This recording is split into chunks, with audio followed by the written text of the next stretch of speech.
How's it going, everybody? Glenn and Benjamin here from Good Movie Monday. How are you, Ben?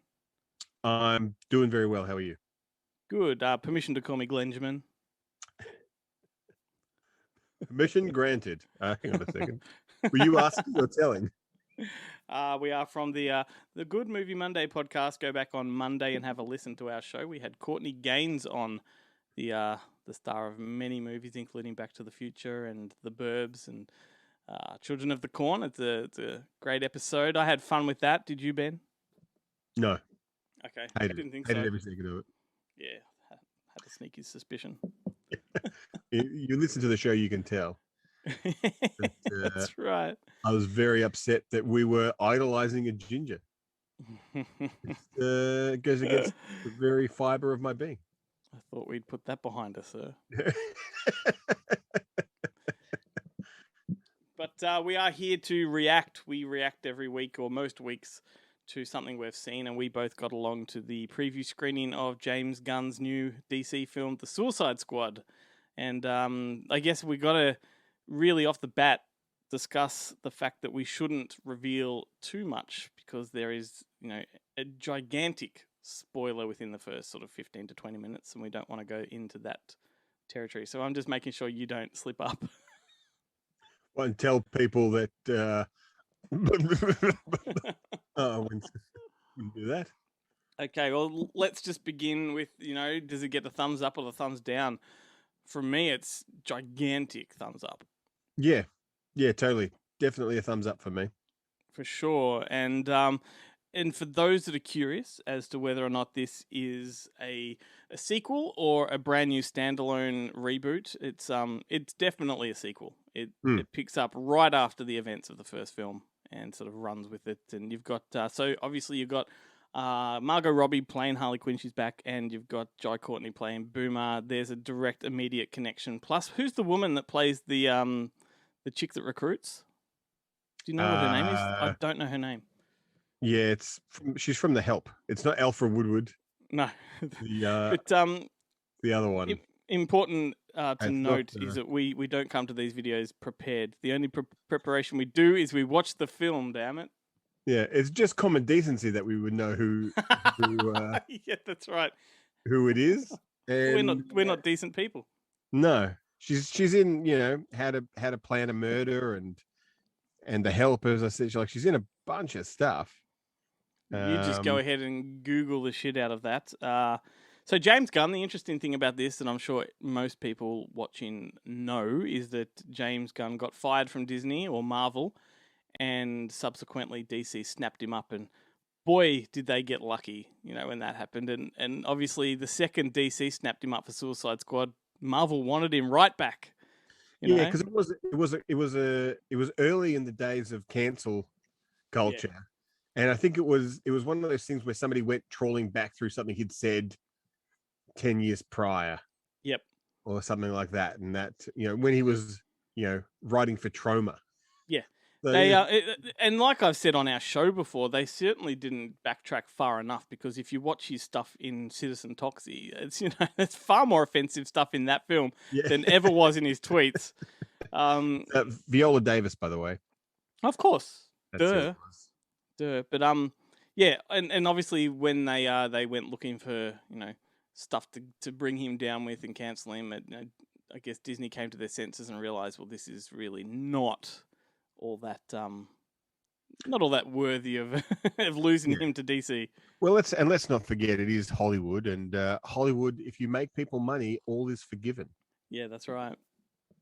And he's essentially gone across to DC and done for them what he did for Marvel with the Guardians of the Galaxy. He's sort of implanted that comedy into the superhero genre for them. And yeah, it's possibly my favorite of the DC films to date. Yeah, I would say definitely for me. There are little teasers in there. This is not a spoiler, but there are teasers in there that this is definitely the same universe as the Justice League, stuff. They reference Superman in there. Okay. Yeah. I noticed that upon the release of this one, David Ayer is back on Twitter talking about how they took the original film away from him, and his film was a lot better. Infinitely better, he said. He didn't have any of the music either from the theatrical cut. Yeah, like the music. The music is what people talk about when the movie sucks and they're looking for something nice to say. So, like, if you notice the music, you're paying attention to the wrong thing. I always feel. Well, and not to mention, I reckon when I first saw Suicide Squad, which was actually 5 years to the week that this film was released, that I was at the premiere for that one, and I remember the immediate instinct for me was this music is out of place. It doesn't fit the film. Yeah, right. Remember the montage at the start had them all in prison, and they were sort of introduced with a song each, and each song was like a really jarring kind of shift from one shot to the next. Anyway, I remember film doesn't do that. I remember when I watched the first time I really noticed a soundtrack being off was when I watched The In-Laws, the remake of The In-Laws with Michael Douglas and Albert Brooks. Yeah. And I never really noticed, like, Tarantino movies had come out and soundtracks had become popular again. Yeah. Thanks to Pulp Fiction and Reservoir Dogs and Jackie Brown and, like, all of his stuff. And people were getting more into it. Like, it was becoming like a thing that your soundtrack had to have these, cool pop songs from the 60s and 70s and 50s stuff. And then In-Laws came out and it was grating. The soundtrack was just like, this. Who did this? Like, it is terrible. I'd be interested to go back and watch it, because I watched it on new release video at the video store. So this would have been late 90s, early 2000s somewhere. It'd be interesting to go back and watch that film, which I don't remember being that big a fan of, but just to see if is it as bad as I remember with the soundtrack being What about totally misplaced? What about the Now and Then soundtrack? Now we're talking. The Now and Then, the Christina Ricci. Yeah. Knock 3 times on the window if you want to. Yeah, I haven't seen that movie, Glenn, but I'm not a 12-year-old girl. I also haven't seen Gold Diggers. Haven't you? No. Or the Babysitter's Club movie. No, but you've got the entire fucking Hallmark collection in your back pocket. Because I'm a menopausal woman. I'm not a 12-year-old girl. Dearie. Suicide Squad. Yeah.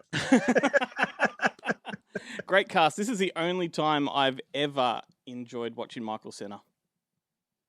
Really? I'm not a fan, and he really did it for me in this one. I take it you didn't like Trainwreck. I thought he was quite good in Trainwreck. He was okay in Trainwreck, but I didn't like the film enough to like him, Yeah.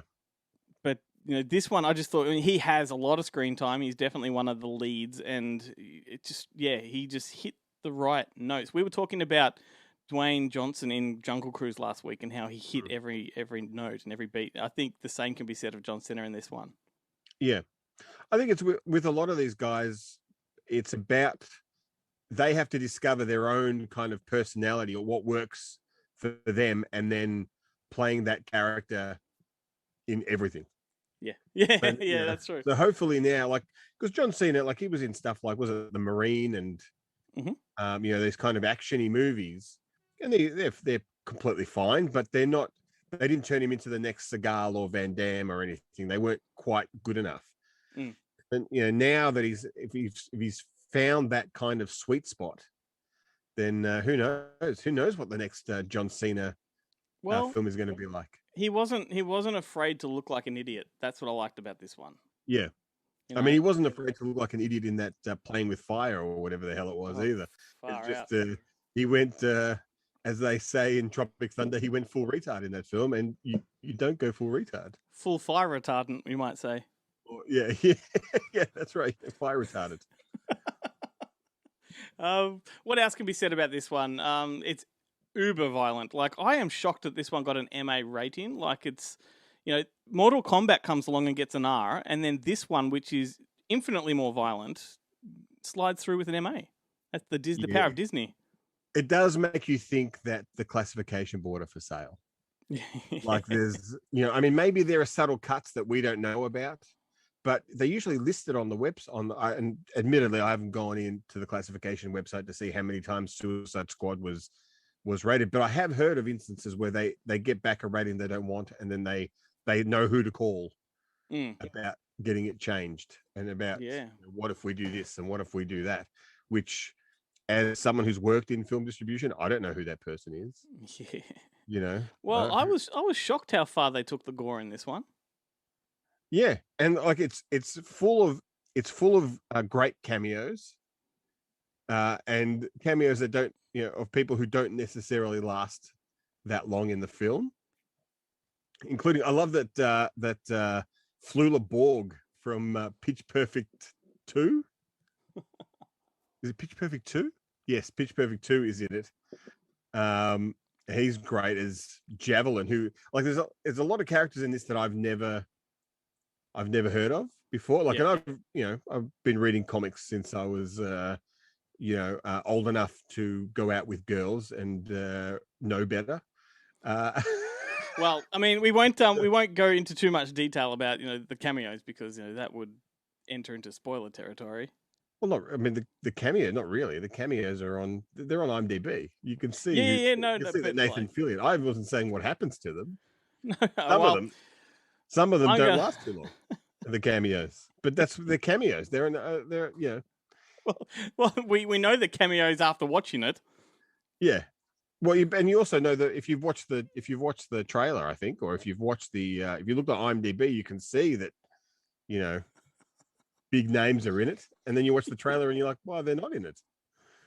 So figure it out. Like, it doesn't take that much brain power to figure that stuff out. If that's spoiling something for you, well, it would be for a lot of people, but that's all right. But how funny is the Weasel? The Weasel is great.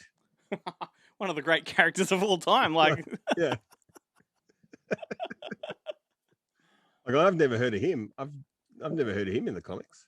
Fantastic concept too. With the I mean, I don't know the comics. So I don't know whether this is an original creation, but the giant starfish stuff.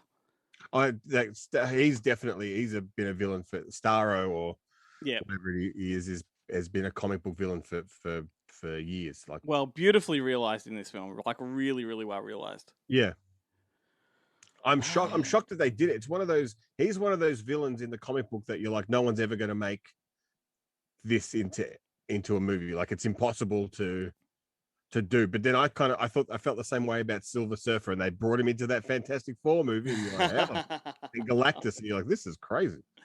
But they did it.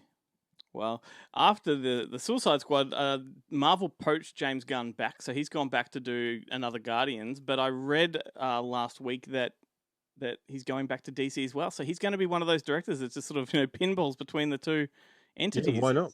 Why not? I mean, they should just get rid of who is it, Zack Snyder or whatever it is, who they've got as the man in charge of the DC universe. Like, he takes it too seriously. He takes it way too seriously. Yeah, like, it's just not. I mean, I could live my life in perfect contentment without another Guardians of the Galaxy movie. I've never, me too. Never got into the comics. The movies are great, but I thought the second one was where it really kind of started to outstay its welcome. Yeah, halfway through it runs out of steam big time.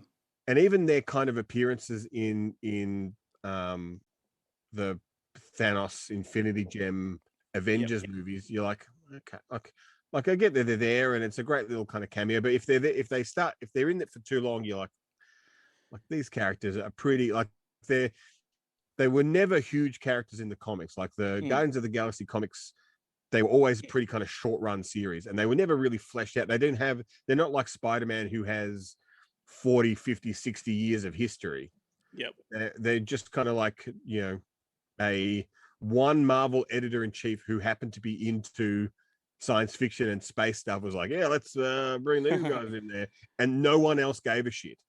Yeah, I kind of feel like they need to use James Gunn as the guy that sort of kicks off things and sort of just does that entry point and then buggers off to the next one. But I would love to see him go back and make some more independent films, man. Like, we know him also for Slither and Super, movies like that. I think he wrote the Belko Experiment as well, if I'm not mistaken.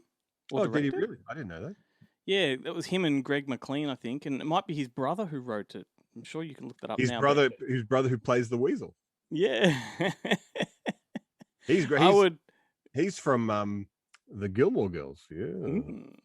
Well, I would love to see James Gunn return to that kind of filmmaking. You know, he can still, still dance with the studios, but I'd love to see those He independent did write films. Belko Experiment.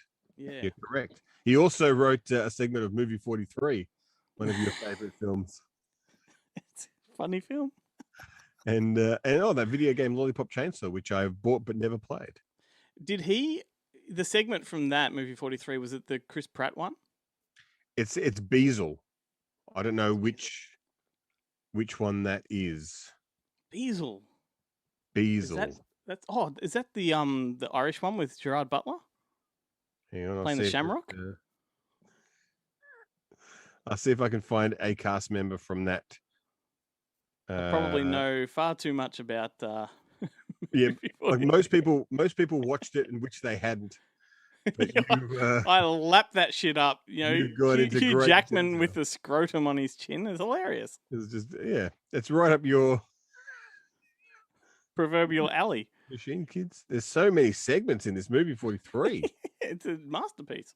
So that's Elizabeth Banks, Josh Duhamel, Emily Allen Lind, Michelle Gunn, and Christina Lindhart.